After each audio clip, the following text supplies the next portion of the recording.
AARP, Virginia.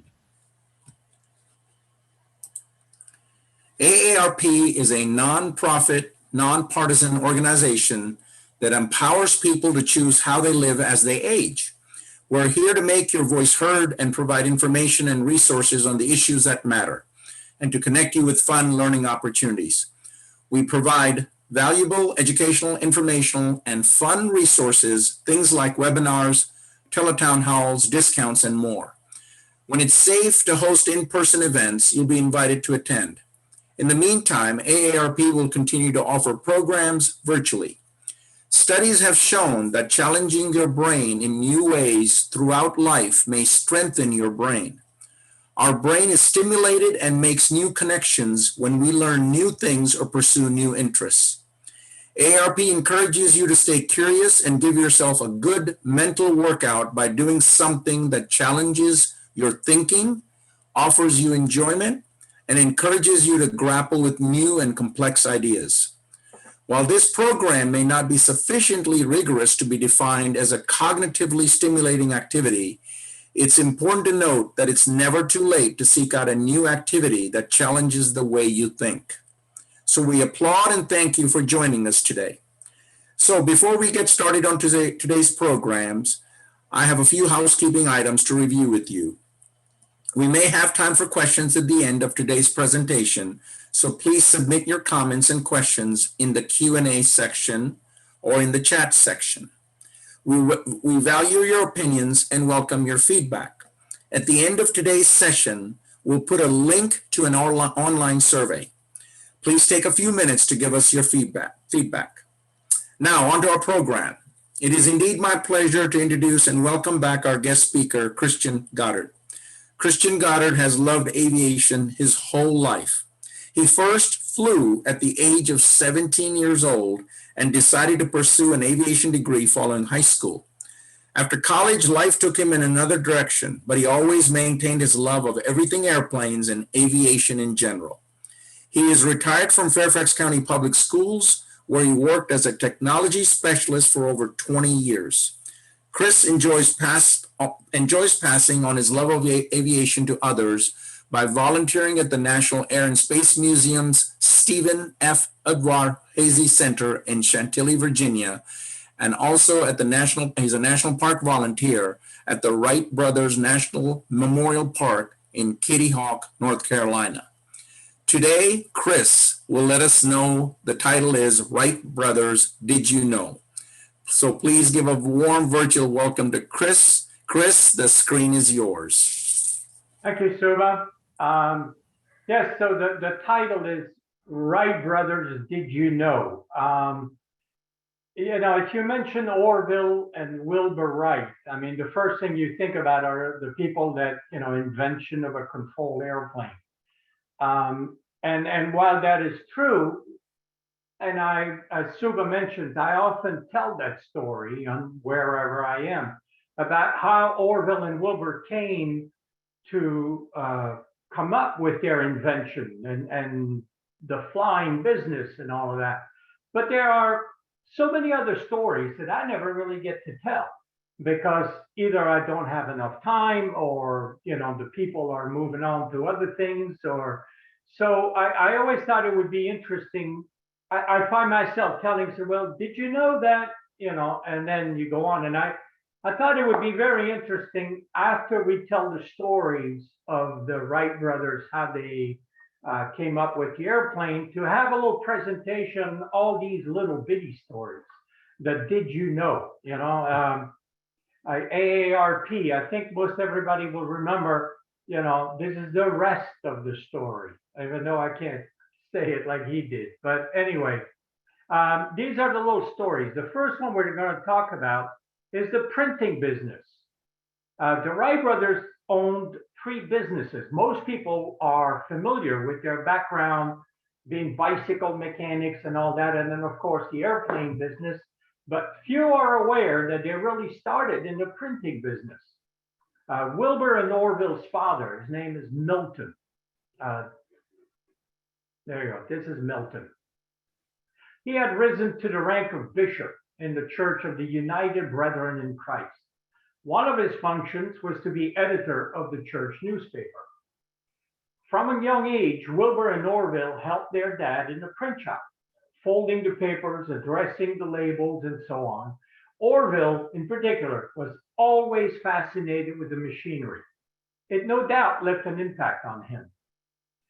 When in 8th grade, and by now living in Dayton, Ohio, to Orville's delight, one of his friends, a guy named Ed Sines, and this is Ed, a little bit older, but he developed his little printing setup.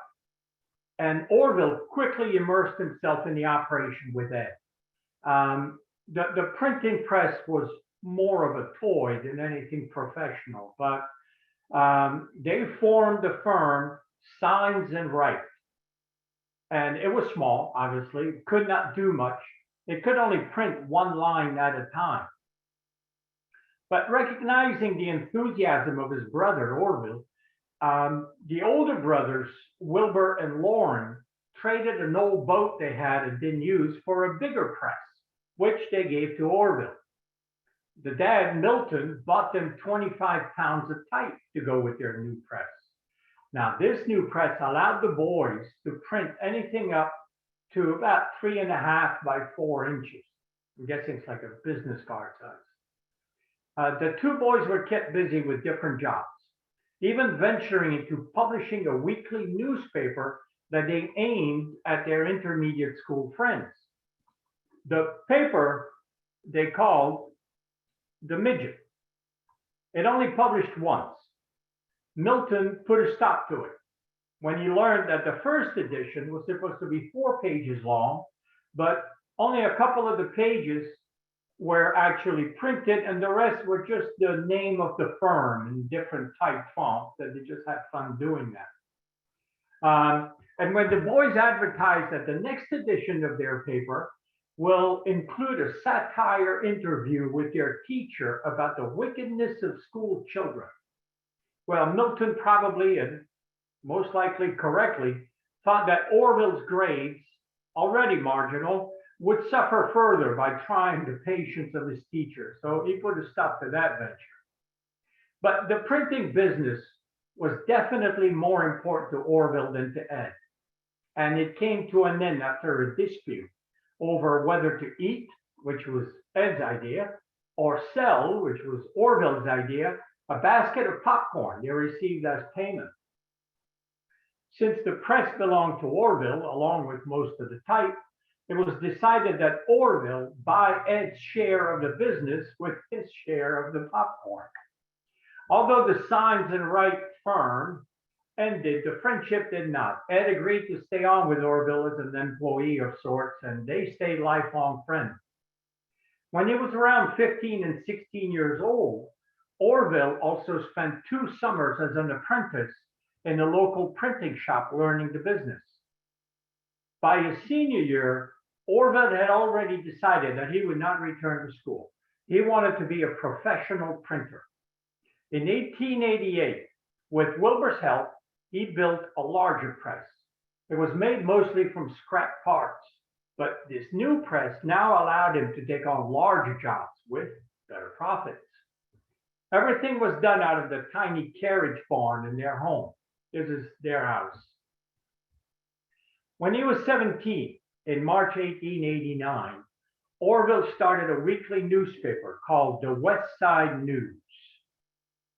He figured the west side of Dayton could support its own newspaper. It didn't take long for the printing business to make a profit, and he moved the entire operation to a place he rented on 3rd Street in Dayton. It's also around this time that we eventually see for the first time the name Wright Brothers used. Wilbur's name appears as an editor. Orville is listed as printer and publisher. The West Side News did well for its first year, and Orville decided to make it a daily newspaper.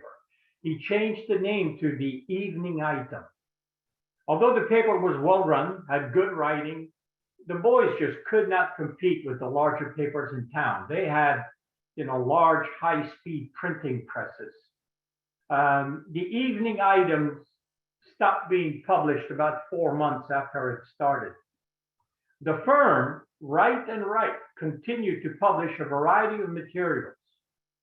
Everything from business letterheads, envelopes, church pamphlets, as well as programs for schools and club functions. Ed Sines, remember him, the boyhood friend, eventually became a full-time employee of the Wright's printing company. And the boys kept the printing business going until 1899, when they sold it to another company called Stevenson. So that's really the first business of the Orville and Wilbur Wright. The next story is a totally different tone. And then put up with me for a minute until the end, but it's interesting. Anyway, I call it the serial killer. And you're thinking, like, wait a minute, how does that got to do anything with Orville and Wilbur? Well, there's a link. In early 1886, Wilbur was on the local frozen pond in the neighborhood playing a game with his friends. It was referred to as a game of shinny. I'm not familiar with that, but I'm told it's similar to hockey. This is a picture of boys choosing sides. It's not Orville, or it's not related to the boys, but I found this picture because I wanted to see what it looked like. This is taken around the 1900s, so you get an idea of what the equipment looked like anyway. During the game, Wilbur was hit in the face by a stick, and he lost some of his upper front teeth. Wilbur had always been an avid reader and a good student and a good athlete. He had planned on enrolling at Yale University, but the injury caused him great pain to his face and jaw. He had to be fitted with false teeth and wear a bandage around his jaw and face. Complications from the injury and the pain gave him digestive issues, spells of depression, heart palpitations. Any talk of going to Yale ended, and he became more or less homebound. It's during this time that his mother, our health took a turn for the worse, so he stayed home to help care for her. We don't know if the injury to Wilbur was intentional or an accident, but from an entry in Milton, remember the father, from an entry in Milton's diary, we do know the name of the boy who hit him. He was 3 years younger than Wilbur, but he was a big kid. He's known as a neighborhood bully. His name was Oliver Crook Huff. Oliver was working at a drugstore at the time, and he had a couple of rotten teeth. To relieve the pain, his employer, the druggist, gave him a popular cure in those days: cocaine toothache drops. Well, he became dependent on the drug, which not a surprise, knowing what we know now about cocaine. Excuse me. And he also started drinking alcohol. He had to be committed to an asylum for several months. Oliver put his life back together, so why not go to med school, right? Yeah, well, after being released from the asylum, that's exactly what he did. He went to Cincinnati's Medical College, but alcohol and drug issues caused him to drop out after a couple of years. The first time of death is associated with Mr. Huff is in 1894. He fell in love with a girl named Anna Eckley, asked her father for her hand in marriage. The dad did not trust Oliver and said no to the marriage. Well, Mr. Eckley was found dead a short while later, and Huff married Anna 10 months later. She inherited her father's estate, and with the money, Oliver went back to med school and somehow graduated from Louisville Medical College in 1893. He opened his first office, his first practice, in 1894 in Dayton. This is a picture of Mr. Huff as an adult. The story now, this is where it takes an eerie turn. In 1886, a famous book was first published. It was The Strange Case of Dr. Jekyll and Mr. Hyde by Robert Louis Stevenson. That book had an influence on Oliver. After reading the book, he actually believed that two beings could exist in a single person. Whenever people began to get suspicious about patients dying mysteriously under his care, he left and opened another practice somewhere else. He was always addicted to cocaine and morphine and always continued his experiments. When he ran out of places, he eventually returned to Dayton. He found out his parents had cut him out of their will, and furious, he threatened to kill them if they didn't put him back on the will. On November 5, 1905, his family home caught fire. He's the one who ran for help, but when the fire department went inside, they found his parents and brothers completely burned and mutilated. The police discovered Huff had ordered pre-fire oil as well as a rush of hyoscine hydrobromide, which in large quantities causes paralysis. He was arrested for the murder of his parents and brother. The trial lasted 10 days. Authorities discovered he had married 9 times. Bigamist, because he was still married to his first wife. 4 of his wives had died from hyoscine injection. The total number of his victims is unknown, but it's believed to be around 16, which I think, not that I looked this stuff up, but I think that still makes him the most notorious serial killer in the state of Ohio. He pleaded insanity, but he was found guilty. He was found sane and guilty. This last one was a sketch done in a newspaper of the good doctor here. He was sentenced to death and electrocuted by the state of Ohio in 1907. Now, the whole story began with a hockey stick to the face of Wilbur. We got to get back to the Wright brothers. And there's no denying that without that incident, Wilbur probably would have gone on to Yale and most likely would not have pursued aviation. This is the entry in, where am I going? This is the entry in Milton Wright's diary. And you can see at the very top, it says, the boy who threw the bat that struck Wilbur at the soldier's home. And then he goes on to describe basically the story I was just telling you about Oliver Huff. Now, another thing to remember is these are pictures of Wilbur. And you can see many pictures of Wilbur, but you don't see many of them with him smiling, all because of that injury he received. So anyway, that's one of those interesting side stories, somehow linked to the Wright brothers. And if you're from Ohio, you can look up about Oliver Huff. But let's get back to something more pleasant now. Why? This is something we hardly ever get a chance to explain, but why did the brothers go down to Kitty Hawk? This is a map of coastal Carolina, an old map. Once the brothers had designed their first glider in 1900, they figured they would need at least 18-mile-per-hour wind to get lift. This wind speed could not be obtained in Dayton, at least not often, not sustained. Wilbur considered Chicago, but too many people, too busy, he dismissed it. He wrote a letter to the U.S. Weather Bureau asking more information about where the winds are in the United States. And sure enough, they had a publication available that showed the different locations of wind velocity.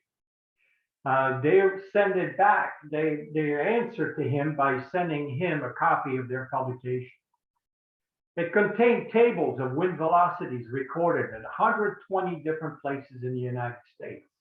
It confirmed the Windy City was indeed Chicago, #1 on the list. But they had already ruled Chicago out. The next 4 locations were not suitable for them. It was either too far, didn't have the soft ground they were looking for, too many people. Next on the list number 6 on the list was a place called Kitty Hawk in North Carolina. Where on earth is Kitty Hawk, North Carolina? But, a quick look on the map showed it to be on the coast of North Carolina. No such thing as the Outer Banks as we know it now in 1900. Wilbur wrote a letter to the Weather Bureau station in Kitty Hawk to confirm that the data he saw in the publication was correct. Mr. Joseph Dosher, who manned the station there, wrote back confirming the wind information. And he added that they had a mile-wide beach, free of trees, no obstructions. He also wrote, I'm sorry, but we're unable to rent you a house. If you want to come, you're going to have to bring a tenant. Mr. Dosher showed Wilbur's letter to Bill Tate. This is a key moment. Mr. Tate is the go-to guy in the area at Kitty Hawk.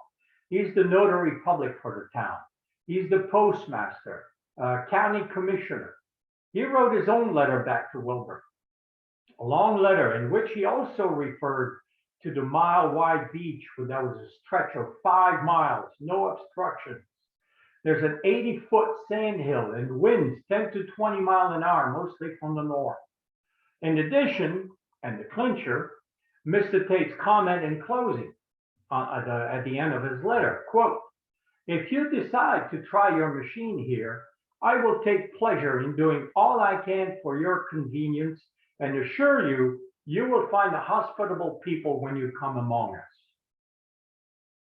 Well, that is why Kitty Hawk. How can you refuse that? So on Thursday, September 6th, Wilbur boarded the Big 4 train to Cincinnati. He actually went from Dayton to a train in Cincinnati, transferred to an overnight C&O train that went down to Hampton, Virginia. In Hampton, he took the Pennsylvania steamer ferry across the James to Norfolk. And there, he set out to find 18-foot spruce spars that he was looking for to finish building the glider. That length of spar were not available anywhere around Dayton. But he figured Norfolk was a shipping town and coastal town, and maybe he would find what he was looking for. But he had to settle for 16-foot spars of pine. Anyway, he boarded now another train to Elizabeth City in North Carolina. In Elizabeth City, he inquired about taking a boat to Kitty Hawk. He was told he just missed the weekly boat to Manteo on Roanoke Island. He missed it by 1 day. It took him 3 days to find a sailor who both knew where Kitty Hawk was and was willing to take him there. He arranged for the crates carrying the glider to be shipped on the weekly boat, and he paid a Mr. Isaac Perry and his son $3 to take him, his lumber, and his bags to Kitty Hawk. The boat he took was called the Curly Q. We know that from the diaries. It's most likely a Sharpie schooner. It's a flat bottom boat. I don't have a picture of the actual Curly Q, but this is a Sharpie from the same time period to give you an idea of what that looked like. Everything was fine as they're heading down the Pasquotank River. But no sooner did they reach the Albemarle Sound that a fierce storm came up and battered the Sharpie. Remember, flat bottom boat. Water was coming over the side, and Wilbur, with Perry's son, were bailing water from the vessel. The foresail blew loose, soon followed by the mainsail. Using only the jib, Mr. Perry turned the boat and found a refuge in the channel of the North River. Unbeknownst to them, nor could they have known it at the time, they had caught the tail end of a hurricane. They spent the night there, and the following morning got to work repairing the boat. By mid-afternoon, they got underway again and reached Kitty Hawk in the evening. The red line on the map there shows their first part of the trip and where they went to hide from the storm. And then the black line shows the second part of the trip the next day when they made their way to Kitty Hawk. When they got there, Wilbur spent another night on the boat, and then he went ashore in the morning looking for Mr. Tate. This gives you a little close-up of Kitty Hawk and shows you the spot where Wilbur arrived, and you can see the other spot is where Bill Tate's house is, was. The only person he saw when he stepped ashore was a 14-year-old boy named Elijah Baum. He agreed to take Wilbur to Mr. Tate's house. By the way, the spot now is Elijah Baum Drive. But anyway, Wilbur had not written to Tate to confirm he was coming. So Bill Tate was a little surprised when a fine-looking gentleman knocked on his door, introduced himself as the person from Dayton he had communicated with. Bill Tate invited him in, introduced him to his wife, Addie. When Addie found out her guest had not eaten for almost 48 hours, she prepared him a big plate, ham and eggs, and Wilbur promptly dispatched it. This is Bill and Addie Tate with their 2 daughters, and the other young lady is presumably Addie's sister. You can see they're sitting on the front porch of the Kitty Hawk post office because he's the postmaster there. Wilbur asked them if he could possibly board with them until Orville and the tent arrived in a few days. The Tate were impressed with this gentleman of breeding, as they recall. They only had 2 bedrooms, but they moved their 2 young daughters to their bedroom to accommodate Wilbur. And while they waited for Orville, Bill Tate took Wilbur on the tour of the area. This is their son, Tom Tate. You could see him holding a big fish, almost as big as he is, one day when he brought that fish to the brothers' camp. The people of Kitty Hawk are quite curious about these visitors. There are no many gentlemen outsiders actually came to Kitty Hawk. Remember, there's no roads. The only way to get there is by boat. The only link you have to the outside world, really, is the train station in Elizabeth City. What was Kitty Hawk like back then? Well, there's about 60 families that called Kitty Hawk home. Orville described a couple 2-story homes, a store, and several single-story houses. None of them were painted. The place is mostly isolated. The landscape is sandy, covered with a growth of pine, dogwood, holly, oak tree, cypress, sand dunes moving along as the wind is blowing. There were more hogs than people, very few cattle, horses, and sheep. As a matter of fact, Orville wrote in a letter to his sister, Catherine, a quote, he says, "You never saw such pitiful looking creatures as the horses, hogs, and cows down here. By contrast, the only thing that thrive and grow fat are bed bugs, mosquitoes, and woodticks." Imagine, if you would, these 2 gentlemen brothers from Ohio. They've never traveled further than a bicycle ride outside Dayton. Now they find themselves 750 miles or so from home in such a desolate place. They've never seen an ocean, much less traveled by boat during a hurricane. I mean, I wonder, was it an adventure to them, or did they think, oh my goodness, what have we gotten ourselves into, No matter the weather, the brothers dressed every day like businessmen, suits and ties with starched collars. The locals didn't quite know what to make of them. They were always neatly dressed, but living in the tent and working on the big pipe. A short while after putting up their camp near the Tate's house, they discovered the hills at a local place called the Kill Devil Hills, 4 miles further south, and they moved their camp there. The rest, as they say, is history. Here are some pictures showing the area. This is their first camp near the Tate's house, right next to the Tate's house. And you can see in the other picture, there's the spars leaning against the tent that Wilbur found in Norfolk, and he's cleaning pots and pans. This is a picture. It's an amazing picture. It's actually taken from the hill looking down at their camp in 1902. Obviously, after a few days worth of rain, those are all rain puddles, but gives you an idea of how desolate the area was. And you can see the ocean way back in the background. This is a view of Kill Devil Hills on the left. And today, if you go there, that's what it looks like. But anyway, that's why they chose Kitty Hawk. The next story I have for you is called The Island Home. Orville sustained an injury in 1908 when he was demonstrating the flyer, the 1908 flyer to the government, to the U.S. Army, to the Signal Corps. And the crash stayed with him, the injuries from the crash stayed with him pretty much his whole life. He broke his femur at the head of the femur and never really healed properly. The sciatic nerve was affected. The joint became arthritic.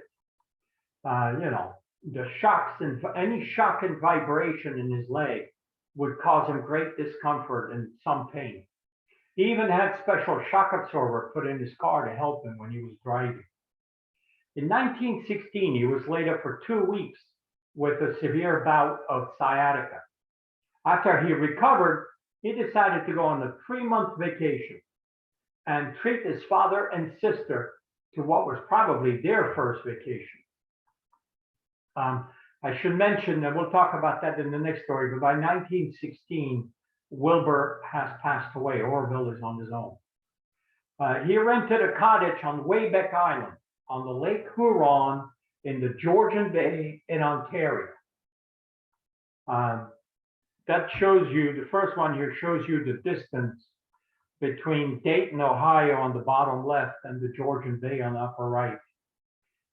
This is where, a little close up, you can see where Waybeck Island is. This is where they vacation, on that little island. They explored the surrounding areas and had 3 wonderful months. Orville fell in love with the area. Some people speculate that the remoteness kind of reminded him of Kitty Hawk, so being surrounded by water. Before they left to return to Dayton, Orville bought Lambert Island, which was not far from Waybeck. Lambert Island is in the bottom right. Waybeck is up on the left side. He had the main house and cottages redone, updated the plumbing for water supply, and had a cable railway built to carry supplies directly from the docks. You didn't have to carry everything. Here are some pictures of the Wrights at Lambert Island.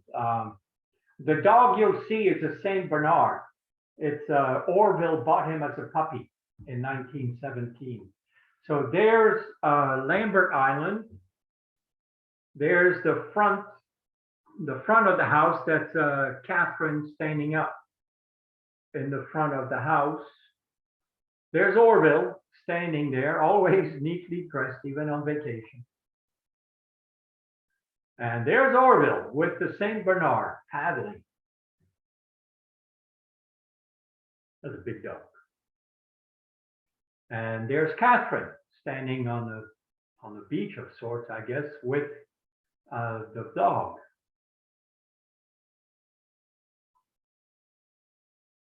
I think the dog's name was Scipio. Scipio, yeah. And there's Father Milton sitting on the rocker on the back porch. Orville and Catherine would spend 2 months every summer on Lambert Island until 1926, when Catherine got married. Then it was mostly Orville with nieces and nephews from mostly the children from Lauren, the older brother. Orville kept going there until 1941 with the start of World War II. But his health was never good enough to travel after the war. When on the island, he learned to sail, bought a small cat sailing boat. It's a small boat with a mast forward. This is Orville sailing in his cat boat. But he needed a more practical way to travel longer distances over water, mostly from the island to the mainland. He bought a mahogany water taxi in 1931, had it modified with a top cabin to protect against the weather. He did not name the boat, but some of his neighbors on Georgia Bay named it for him. and they gave him big stainless steel letters to make the name Kitty Hawk. They did not know it was actually two words. They just made it one word. Here's their boat. This is the boat that they bought. When Orville died in 1948, the island and the boat was willed to his nieces and nephews. The boat was bought from the estate in 1952. It was used as a taxi for tourists on Georgian Bay. It was bought again in 1972 by a couple who gave it a complete restoration. They used it on Georgian Bay. It underwent more restoration in 1988 and again in 2006. It was sold sometime around 2012. I tried to find out who owned it now, and I contacted the people who had it up at auction, but the only thing, and I understand the privacy, they don't want people to know, but the only thing he could tell me is that it is, because I said, well, can you tell me if it's at least still on Georgian Bay? He goes, no, he says it's on the Muskoka Lakes, which is an inland lake right next to the Georgian Bay. This is a picture of the boat after it was restored. It's a beautiful boat. So our next story now, we're going to talk about, and it's mostly pictures, but Wilbur's death. Wilbur was a very busy man in 1912. This is a picture of him in 1912. Construction of their new house, which would be named Hawthorne Hill, had started. Remember the earlier picture of their home, right? They obviously now they were doing a lot better financially, so they wanted a bigger home. It was mostly Orville. Orville loved this stuff, the details. Wilbur was more concerned with the lawsuits that were part of the aviation deal and all of that, but Orville concerned himself with the details of the construction. He designed a lot of it himself. He designed a central vacuum system, the heating pipes, etc. And this is the house today, now that it's finished. A lot different than their original home, right? Wilbur spent, like I said, most of the time with the lawsuit cases, and he was gone from the house a lot in early 1912. The constant pressure, meetings with the lawyers, court appearances. A lot of people say that took its toll on him, and Wilbur complained of always being tired. In April 1912, on the trip to Boston for one of these court cases, he became ill. There's some speculation, there's no proof, but there's some speculation that it was the result of eating bad shellfish the night before. I mean, we know he had shellfish the night before and he got sick during the night. So you can make a connection, possibly. He returned home back to Dayton. He arrived back in Dayton on May 2nd. By that afternoon, he was complaining of a temperature. Dad, Milton, called for the doctor, examined him, and diagnosed malarial fever. The fever didn't keep him down. He made a trip to Huffman Prairie on May 4th. Huffman Prairie is where they were using as a testing flying ground. He also took time out to write a letter to one of the attorneys. But by May 8th, he felt noticeably weaker. The doctor came back, and this time, not so certain of his earlier diagnosis of malarial fever. Now he suspected typhoid. Orville had contracted typhoid fever in '96, nearly died from it. A nephew, Milton, the son of Lauren, also contracted typhoid fever in 1908. They both recovered, but those experiences made them really careful about avoiding contaminated water. We know Wilbur had asked Mrs. Tate in Kitty Hawk to boil a gallon of water for him every day because, he wasn't too sure about a water supply. By May 10th, he knew he was failing. He sent for Ezra Kuhn, his lawyer, somebody he knew since childhood. Wilbur dictated his will to Mabel Beck, his secretary, and Kuhn as a witness. Wilbur lost consciousness on May 18th. Older brother Rushlin arrived from Kansas on the 24th. And on May 30th at 3:15 a.m., Wilbur Wright died at the age of 45. Milton wrote in his diary, "A short life, full of consequences, an unfailing intellect, imperturbable temper, great self-reliance, and as great modesty, seeing the right clearly, pursuing it steadfastly, he lived and died." Thousands of telegrams poured in from all over the world. The president sent a telegram, Europeans head of state, leaders of industry. By the time of the funeral, there were enough flowers to fill a boxcar. Wilbur was front page news one more time. Newspapers across the globe offered glowing accolades of Wilbur. And I'm going to show you some of them now. I chose this story mostly because I was struck by the newspaper coverage of his death. I mean, this is only a small sample. Wilbur Wright, and look, this is the Dayton Daily News, and look at not a cartoon, what do you call that, the drawing on the right, the last flight, the angel, reaching up for the airplane. The father of aviation. Wilbur Wright answers call of the Grim Reaper, a pioneer aviator. More of this, Wilbur Wright dead. Below is a picture with him, Orville, and King, something, I forgot which king of England. There's, look at that, showing Wilbur Wright. There's another really, really cool drawing.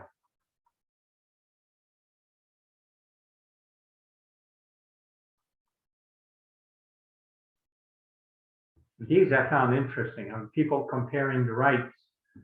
You could see on the left, the water, Fulton, the land, Stevenson, the air, Wright. And on the right, they put his name along Marconi, Edison, Dell, and all the others, the Hall of Fame. This is a French newspaper, the Excelsior. The full front page is dedicated Le Grand Aviateur Wilbur Wright est mort. The great aviator Wilbur Wright is dead. Uncle Sam. It's amazing. Next story is I find it interesting. That's why I'm sharing it. It's the women in Orville's life. Orville never married. Neither did Wilbur. There's some speculation there was an unwritten pact between Orville, Wilbur, and Catherine. The three of them were close in age, somewhat, and when mom died, with dad, the bishop, gone a lot, it was just them at home. And they just looked out for each other. They were always there for each other. And they assumed that that's the way it would always be. And after Wilbur's death, Orville figured Catherine would always be there as well. So they never married. Orville never married, but that's not to say that there were no women who had an impact on his life. His mother obviously had a tremendous impact on him. Orville was always tinkering with things, improving things, coming up with new ways. I mean, one of his childhood friends even credits him with inventing the 10-digit calculator. His father was gone a lot. So when mom, Susan Kerner Wright, that's the picture of mom there. When she was left to fix things around the house when dad was not around, she was quite adept with the tools. She's most likely the first one to inspire and encourage the young Orville when it came to working with various tools around the house. Then, as I mentioned, we have his sister, Catherine. She's born on the same day, August 19th, but 3 years later than Orville. When mom died in 1889, Catherine was 1 month shy of her 15th birthday. Yet there was no question who was in charge of the house. When dad would write back to her, everything related to the house and the running of the house was always addressed to Catherine, not the boys. So Catherine was expected to replace her mother. So you can understand why she felt the need to look after her brothers. Remember when I said Orville was injured in 1908? But it was Catherine who left her work as a teacher to go down to Virginia, Fort Myers, Virginia, to be with Orville, look after her. Orville had said that without Catherine by his side, he probably would have died. In 1909, Wilbur asked her to come with Orville to France to be his social manager. You know, they were always being asked to go to parties, receptions, and so on. And Wilbur would just as soon work on the plane. So he asked Catherine to come and manage all of these requests. While Wilbur and Orville were shy, she was the outgoing one. I mean, they spent a few months, Wilbur spent a few months in France and didn't learn French. Catherine learned to speak French. It didn't take long for her to become the darling of French society. And after Wilbur's death, Orville and Catherine would be invited together to receptions, dinners, etc. If you didn't know them, you know, you might assume they were a married couple. The end to that is that Catherine eventually married an old friend she knew from college. He had been married, his wife died, and he renewed a correspondence with Catherine, and she eventually married. When Orville found out, he refused to speak to Catherine again. And in 1929, 3 years after her wedding, Catherine developed pneumonia and was dying. It took Brother Lauren's intervention to get Orville to go see his sister again. She saw him, they were able to talk, but she died the next day. It's just, you know, an interesting relationship between the two brothers. When Catherine had graduated from college, started her teaching job, now she no longer had time to look after the house and cook all the meals. So in 1900, the Wrights hired a 14-year-old named Carrie Taylor to help in the household. It's the only person outside the family to know what life was like for the Wrights before, during, and after the airplane invention. She married a Charles Grumbach in 1918. The family hired him as a handyman. They lived with the Wrights in Dayton, Ohio at 7 Hawthorne Street. And when the big house, Hawthorne Hill, was built, there was a provision in the design for an apartment for Carrie and Charles. Carrie worked for the family for 48 years, from age 14 to 62. There's not much written in the Wright books on Carrie. She's mentioned only briefly in the letters and diaries.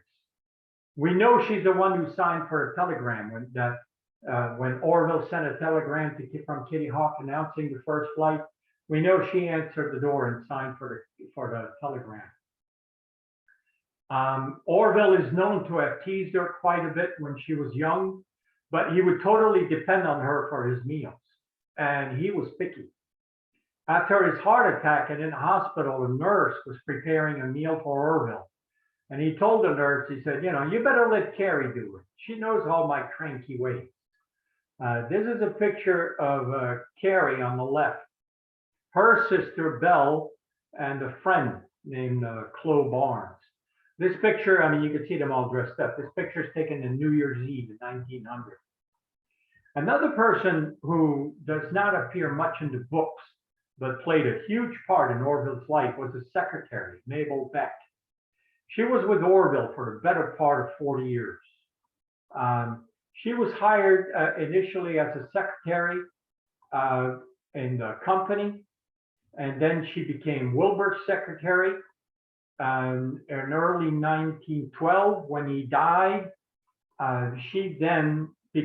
Orville became president of the company. He asked Mabel to stay on as a secretary. The business side of things never was Orville's passion, and within a few years he sold the company, but he kept Mabel as his personal secretary. Orville became the only man in Mabel's life. She was fiercely devoted to him. Orville was shy, and she became the buffer between him and the rest of the world. It was well known that if anyone wanted to speak to Orville at the office, you had to go through Mabel. And she decided who and how much time they would get to have with Orville. Ivanette Miller, Orville's niece and the spokesperson for her family, many years later recalled that she felt the power of her position and wanted to alienate everyone from Orville in order to have his full attention to herself. That's Ivanette's impression. And when Mabel, maybe with thoughts of her relationship with Orville that might lead to marriage, tried to push her influence in the Wright household, but she was met with someone equal to her, with little Carrie that we just talked about. Carrie is said to have told Orville, if that woman ever comes in the front door of this house, I will go out the back. You know, there's a funny side story with Mabel and Orville here. Orville, as we've said, loved to tinker with stuff. Mabel purchased her first typewriter, an IBM. Orville, curious, took it apart, see how it worked. When he tried to put it back together, he couldn't. He told Mabel to call the repairman. And when the repairman came and saw the pieces, he told Mabel, I can repair typewriters, but not assemble them. Tell him to buy a new one. Over the years, many people wondered if there was ever any romantic involvement between Orville and Mabel. But whatever went on in the office is kept a secret. We know there's a story by a retired engineer technician at Wright-Patterson Air Force Base. He said that when he was a young boy, he would walk by 15 North Broadway, where Orville had his office. And he would sometimes, look at the office through the windows, and he would see Orville in a white frock tinkering with equipment. One day as he was walking by, he saw the windows open. He saw the windows were open, and he looked inside. He said he saw Orville sitting on the chair, facing away from him, and across Orville was Mabel. And he said the reason she could not see me was because she had her eyes closed. Her and Orville were kissing. We know that from the story of somebody who was a young boy said he saw that. So anyway, the last story. Oh, by the way, this is 15 North Broadway, where his office was. And also we know, look, these are the pictures on the dedication of the monument in Kitty Hawk in 1932. Orville is the one standing with, I'm guessing, a cream color coat with a black hat right next to the monument. And on his right is Mabel. And there's another picture. And again, you see Orville with his right at Mabel. The last story I have, is all the time we have, is about Orville's last flight in an airplane. In the late 1930s, Lockheed had been working on a 4-engine passenger plane. Howard Hughes wanted it for TWA. He wanted an aircraft that could fly nonstop across the US with passengers and cargo. That would allow him to steal the market share from his competitors. This led to the design of the Lockheed Constellation. Howard Hughes had specified that the first 35 aircraft should be reserved for TWA. But with the onset of World War II, the production lines of Lockheed and other companies came under the government control. The original Constellations built for TWA were turned over to the US Army Air Force. They got the designation of the military designation. It was a C-69. Now, the first flight of the C-69 came in January 1943. The second C-69 was delivered in August. And in April 1944, Hughes went about publicizing the Constellation the best way he knew how, breaking a transcontinental speed record with him at the controls. The Connie flew from Burbank, California, to Washington, D.C., nonstop in 6 hours, 57 minutes, almost 7 hours. After setting the record, that aircraft was returned to the military, and flown to Wright Field in Dayton, Ohio. On April 26, 1944, the aircraft flew around Dayton in less than an hour. It was about a 50-minute local hop with VIPs on board. And if you're in Dayton and you're inviting VIP, well, there's no more VIP in Dayton when it comes to aviation than Orville. So they invited him. And to the surprise of a few, he actually agreed to go on the flight. People say surprised because he's now 73 years old, and the injury from his accident back in 1908 still caused him pain and problems, and he vibrations. So accepting a flight was a little surprise, but he did. During the flight, Army pilot, Lieutenant Colonel George Hatcher, when he found out Orville was in the back, asked Orville to come to the cockpit. Then he invited him to sit in a co-pilot seat. And then the pilot got up from his chair and he gave the controls over to Orville. Orville was quoted after the flight saying, "I enjoyed every minute of it. I guess I ran the whole plane for a minute, but I let the machine take care of itself. I always said airplanes would fly themselves if you're left alone." And it's interesting, when asked if the pilot, why he did that, the pilot said, "Well, I wasn't doing it on purpose." He said the plane was just perfectly trimmed and he was switching seats with somebody. But anyway, Orville was at the control. That was his last flight. This is Orville speaking with Brigadier General Franklin Carroll just before the flight. And this is the 73-year-old Orville climbing aboard the airplane. So those are my stories for today. I hope you enjoyed them. They're not how they came about the first flight, but some side stories about the Wright brothers that at least I found interesting, and I hope you did too. Over to you, Suba. All right, Chris, thank you so much for that interesting presentation. We have a few, let me read some of the comments first in chat. I feel there's one interesting one.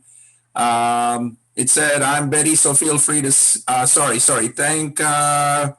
it was about caregiving in women. It was about how you said the sister took care of everything. Yeah. And it was a comment about now as then women are still the caregivers. And then the question was, do we know anything about their sister, Catherine? We know a lot. We could do a whole thing about Catherine. Whole thing on Catherine. Okay. And then she's the let me just touch on that briefly. She's the unknown in this story, but it wouldn't happen without her. I mean, she helped run the business, keep the accounts, the books, stuff like that. While she says, when the boys were down playing in Kitty Hawk with their machines, she's the one that ran the household. She was the everything behind the scenes for the two boys. But why didn't Orville support her marriage? Because of the pact they made? Well, I don't want to say they made a pact. It seemed like they had a pact, just the way they were with each other. And we're guessing that Orville just figured Catherine was always going to be there for him. He was always going to be there for her. They were always going to be together. And then when she wanted to go get married, he just, I guess, and it's just me speculating, took it somewhat as a rejection or something like that. Okay. This is a comment from Jan. "I've listened to all your Wright programs and enjoyed this one the most. Made them relatable and human." Yeah, and that's absolutely true. We know about the flight, but all these little side stories, about their lives. Yeah. I had a question. Did they both die very rich because they flew and sold their patents, or how did they make their money? Well, yes, they made money from the patents, from selling airplanes, from a flight school. They sold the company. I think when Orville died, when Wilbur died, I'm thinking he had somewhere near God, I'm not sure if the figure is right. I'm going to say about $1 million. 1912. Yes. Okay. They both did very well. Well, you saw the house they built. They both did very well. I mean, they weren't Bill Gates type of rich or what's his name, Bezos. You know, they weren't that kind of rich, but they did very well for themselves. Yeah. Okay. All right. I think that's all we have. But on behalf of ARP Virginia, Chris, really like to thank you. Every time you come on, it's something very interesting. I learned a lot about the Wright brothers today that I didn't know anything about, because all I knew. More now for when you go down to Kitty Hawk. Yes, yes, absolutely. You've definitely made me say, "Yep, I want to go to Kitty Hawk." But folks, we'd love to get your feedback on today's program and ideas for future programs. In the chat box, you'll see a link to a survey. Please click on the link and take a few moments to share your feedback with us. We'll also send this link in a follow-up email later today. And as well, we hope to see you again on July 20th for our next program of Tuesday Explorers. On Tuesday, July 20th at 3 p.m., local historian Jim Lewis will share the story of Charles Russell Lowell Jr., a Union cavalry's exceptional battlefield commander. So if you're a history lover like me, you don't want to miss it. And of course, in the chat box, you'll see a link to ARP's online calendar, and you can click on it to sign up for the upcoming Tuesday Explorer program and many of our other events.